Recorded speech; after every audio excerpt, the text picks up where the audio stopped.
Hi, my name is Stan Hustad, and many of you know me. I'm the leader of What It Takes.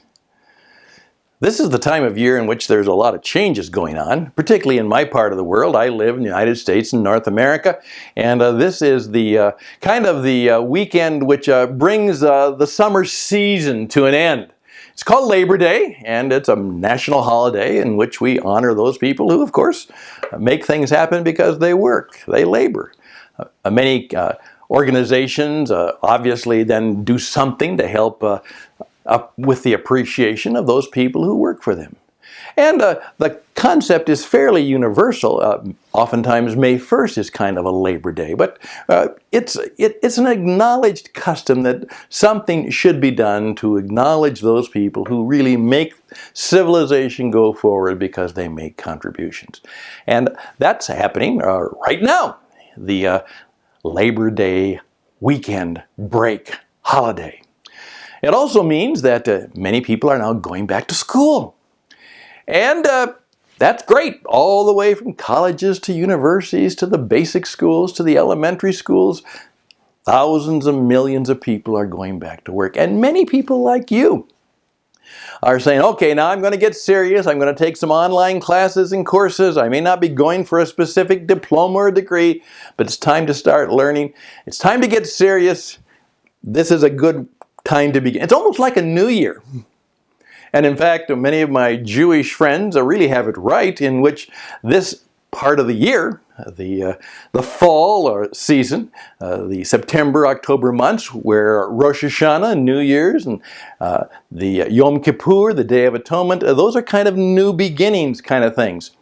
Like a new year. Exactly that. It is the new year. Well, that's how I view this time for me. And I've gone through some very difficult times, but I see some great opportunities. By the way, we will be starting even on Labor Day, a new internet radio station called What It Takes Radio. I will be having a whole variety of new classes and courses coming out that will be helpful to you, particularly in how to communicate more effectively and to build the businesses and organizations and the life experience that you want.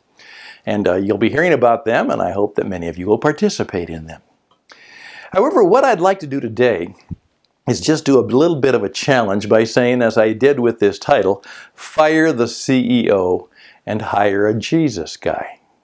Now, I'm doing a class and a course, first of perhaps a whole series of courses and classes, at least a trilogy, on this subject. The Jesus secret to building a world-class company and organization.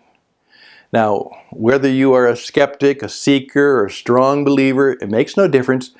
What was accomplished over 2,000 years ago in the person of the man Jesus, who, as I point out, laid down his carpentry tools and started a movement that has lasted for over 2,000 years and has spread worldwide in the form of the Christian tradition, the Christian faith. And whatever your feelings or your embrace or non-embrace, that's not the issue. What I'm going to challenge you with is there is something about the persona and the performance and the presence and the way Jesus worked his mission that all of us, believer or skeptic, can learn from. We can always learn from other things and other people, no matter what our inclination might be. However, this also came to mind as I was thinking more and more about this, and I also discovered something else. Increasingly, I am being asked, as a part of the work I do, to actually give spokesperson videos for companies all over the world. That's kind of surprising to me, I'm not a young and handsome face, and I'm certainly not young and pretty, but I'm being asked to tell the story, to be the spokesperson for many organizations who need to have a speaking and teaching and presence, particularly online and on radio and television. It's been a lot of fun. I've met a lot of people, and I've helped a lot of people begin to understand this unique principle. And here it is. Fire the CEO and hire a Jesus guy. Here's the point. We don't need more CEOs. We don't need more executive officers and financial officers and technology officers and human resource officers. We need less chiefs and more leaders. Leaders. People who lead, that other people can follow to achieve a mission. Let's just make it very simple. From now on, we have a leader. And what that leader needs to do is to fulfill a very vital function. Let me tell you this. If your company, if your organization does not have a teacher and a storyteller, you're doing it wrong. I'm going to say that again. If your company, your organization does not have a teacher and a storyteller, you will not be successful in the 21st century. I'd like to audition to come alongside many of you and be your storyteller and to help you tell stories, and then of course to help by teaching some of the things that go into true success in the marketplace and into our life experience. So I raise my hand. I'd like to be your teacher, your storyteller, to help your business and your company and your organization to go and grow. We can do well together. But the reason I have to do that is because the CEO won't. About a year and a half ago, I had an experience where I was asked whether I wanted to help a CEO who was in trouble. The board had demanded that he get coaching. So I auditioned and I wasn't selected, and I felt bad about that because I really thought I knew that I could help him and I knew how to do it, but they went someplace else and they went somewhere else. And also, I'm always a bit suspicious of that because sometimes the board really wants to help the CEO do better, and sometimes they simply want to fire him or her, and they just have a coach come in along for a few weeks and say, well, we tried, didn't work, and they send the person on their way. Don't like to be a part of that, really haven't been, but I know many who have.